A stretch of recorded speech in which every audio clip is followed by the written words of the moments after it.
Welcome back to the channel. Today we're going to be reviewing Silas Marner by George Eliot in a gorgeous Easton Press leatherbound edition. Another one of these books that I had bought years ago and finally have had a chance to read.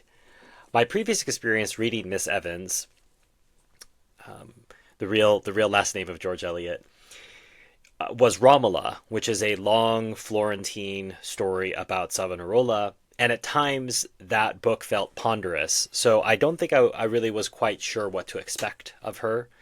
It was very good storytelling, but it felt long.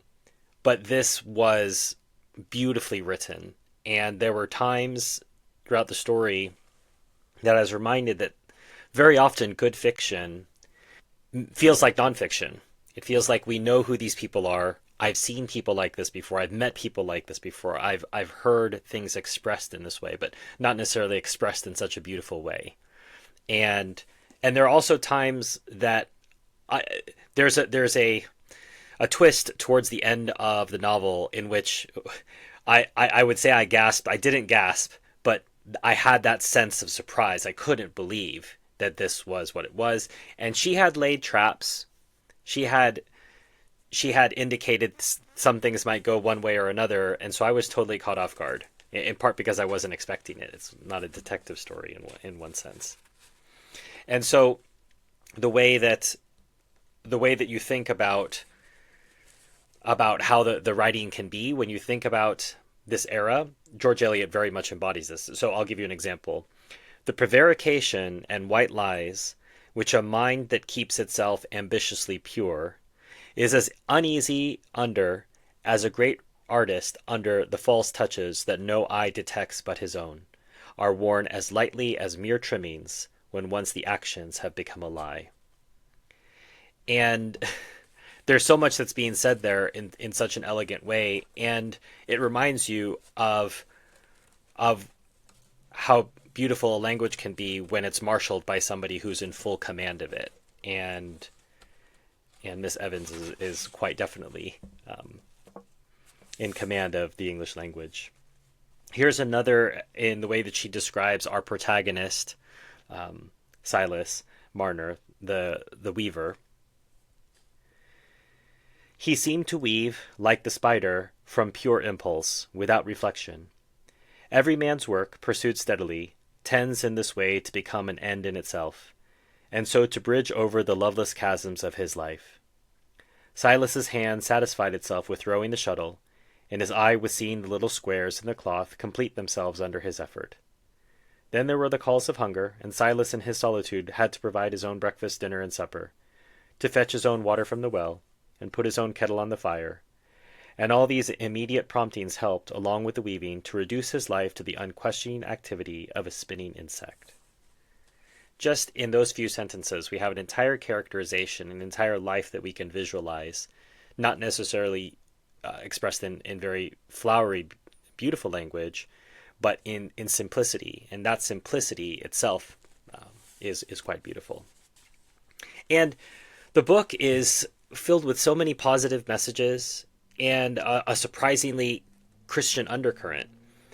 And I say surprisingly because George Eliot has never been known as any kind of Christian writer, but having come from a society which had only left the church a couple centuries before, there was still a lot of vitality in that soil, and so she was able to partake of that and produce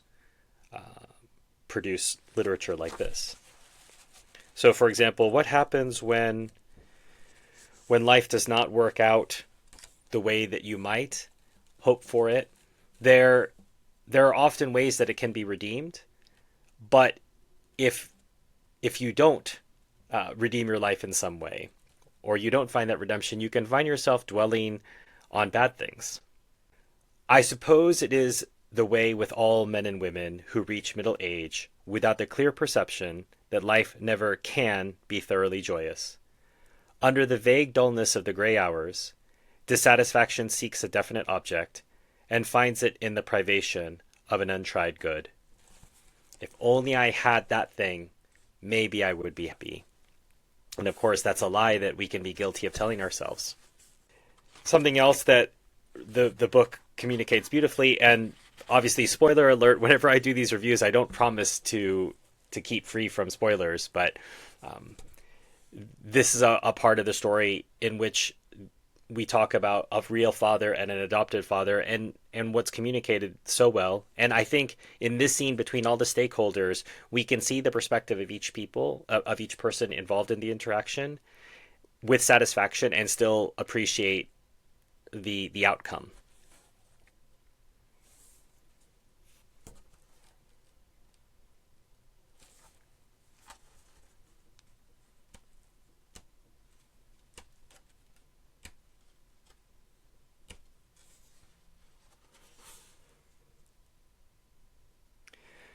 Thought had been very busy in Eppie as she listened to the contest between her old, long loved father and this new, unfamiliar father who had suddenly come to fill the place of that black, featureless shadow, which had held the ring and placed it on her mother's finger.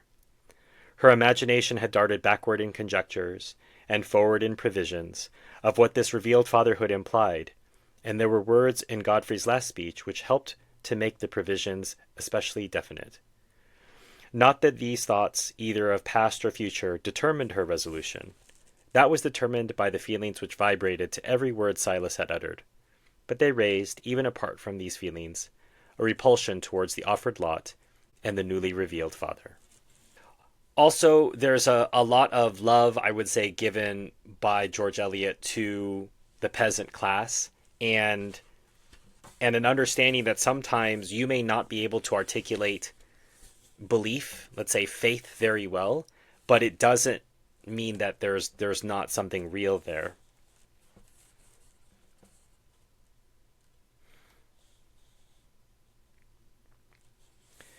It might seem singular that Nancy, with her religious theory pieced together out of narrow social traditions, fragments of church doctrine imperfectly understood, and girlish reasonings on her small experience, should have arrived by herself at a way of thinking so nearly akin to that of many devout people, whose beliefs are held in the shape of a system quite remote from her knowledge. Singular, if we did not know that human beliefs, like all other natural growths, elude the barriers of system. So we cannot always categorize the things that we know and believe, and that they will sometimes grow beyond what we can understand.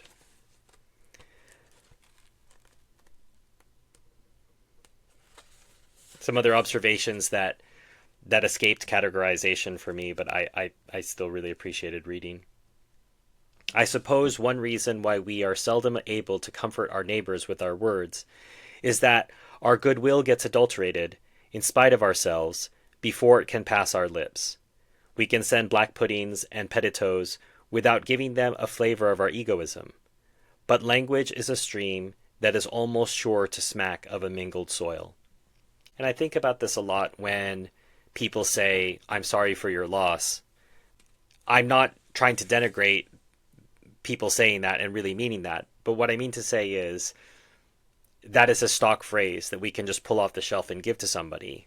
But the death of someone important can be filled in by so many other ways than a stock phrase. And so I think what this particular paragraph sentence was trying to get at is the importance of really being genuine, particularly in these moments where it can be easy to say something stock, general, and to either not say anything or say something that's more particularly fitted to that individual as much as you can. A recurring theme in England is, of course, class and how you speak. That is just as true in George Eliot's time as it is to this day. And I thought this was humorously expressed here. The Miss Guns smiled stiffly and thought what a pity it was that these rich country people, who could afford to buy such good clothes, really Miss Nancy's lace and silk were very costly, should be brought up in utter ignorance and vulgarity. She actually said mate for meat, appin for perhaps, and os for horse, which to young ladies living in good lithery society, who habitually said orse, even domestic privacy, and only said appin on the right occasions, was necessarily shocking. And we have to be careful ourselves. I think we can all fall into the trap of judging somebody based on the way that they speak, when sometimes there is, not often, but sometimes there is a disjunction between how someone expresses themselves and how they actually are. The last thing I want to read is what I can't help but thinking was a brilliant meta commentary by George Eliot, in which she alludes to the fact that England has left the Catholic faith many centuries ago by the time that we get to the time of this novel. And yet there is some sentiment, a forgotten sentiment. So not only has England, writ large, the country, forgotten the Catholic faith, but it has forgotten in such a way that there doesn't seem to be a path back to it. And this visitor is coming to Silas's house to share some cakes, and she's made an imprint on it. "There's letters pricked on 'em," said Dolly. "I can't read 'em myself, and there's nobody, not Mr. Macy himself, rightly knows what they mean. But they've a good meaning, for they're the same as is on the pulpit cloth at church. What are they, Aaron, my dear?" Aaron retreated completely behind his outwork. "Oh, go, that's naughty," said his mother mildly. "Well, whatever the letters are, they've a good meaning, and it's a stamp as has been in our house, Ben says, ever since he was a little un, and his mother used to put it on the cakes, and I've always put it on it too, for if there's any good, we've need of it in this world." "It's IHS," said Silas, at which proof of learning Aaron peeped round the chair again. "Well, to be sure, you can read 'em off," said Dolly. "Ben's read 'em to me many and many a time, but they slip out of my mind again, and more's the pity, for they're good letters, else they wouldn't be in the church, and so I prick 'em on all the loaves and all the cakes, though sometimes they won't hold because of the rising. For as I said, if there's any good to be got, we've need of it in this world. That we have, and I hope they'll bring good to you, Master Marner. For it's with that will I brought you the cakes, and you see the letters have held better nor common." Silas was as unable to interpret the letters as Dolly, but there was no possibility of misunderstanding the desire to give comfort that made itself heard in her quiet tones. So IHS is Latin, in hoc signo. Vinces, this was the sign that was given to Constantine at the Battle of the Milvian Bridge.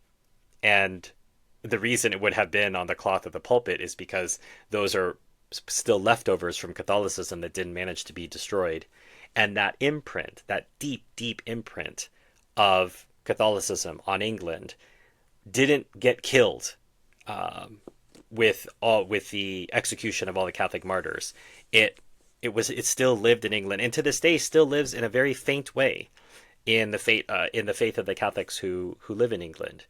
But it was impressed so deep that it was able to still manifest itself, not just in these people's lives, which are very true to life, but even in the literature of ostensibly an unbeliever in George Eliot. So a beautiful story, probably will make it onto my all-time list, although maybe not this edition, insofar as there wasn't anything particularly spectacular. The illustrations in this edition were not necessarily enough for me to keep this edition.